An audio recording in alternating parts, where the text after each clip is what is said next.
Hi friends, నేనైతే ఇవాళ ఎల్లిపాయ మిరం చేస్తున్నాను. ఎట్లా చేస్తున్నానో మీకు చూపిస్తానండి. ఏం లేదు ఫ్రెండ్స్, సింపుల్, చాలా సింపుల్. ఒక ప్యాన్ పెట్టుకొని అందులో ఆవాలు, జీలకర్ర, మెంతులు వేసుకొని మంచిగా వేగిన తర్వాత పక్కన పెట్టేసుకొని ఇప్పుడు ఒక గిన్నె తీసుకొని అందులో మిరప్పొడి, ఉప్పు మీకు ఇష్టం ఉన్నంత, ఇప్పుడు పట్టుకున్నది ఏమంటారు ఆవాలు, జీలకర్ర, మెంతులు కదా మిక్సీ వేసుకున్న ఆ పొడి అందులో కలుపుకొని మంచిగా మిక్సీ చేసుకోవాలి ఫ్రెండ్స్. నిజంగా చెప్తున్నాను. ఎందుకు చెప్తున్నా అంటే ఇది నోరు మాత్రం ఫుల్ మంచిగా టేస్ట్ వస్తుంది. దోశ మీదకి కానీ ఇడ్లీ మీదకి కానీ బాగుంటుంది ఫ్రెండ్స్.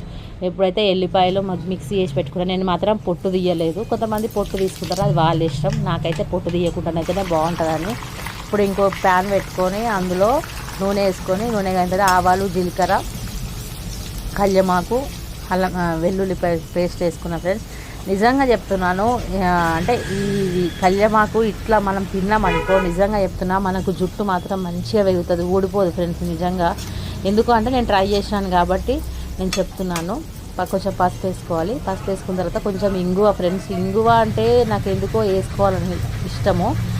మీరు వేసుకోవడానికి వదిలేసేయండి, కానీ సూపర్ ఉంటుంది ఫ్రెండ్స్ టేస్ట్ మాత్రం.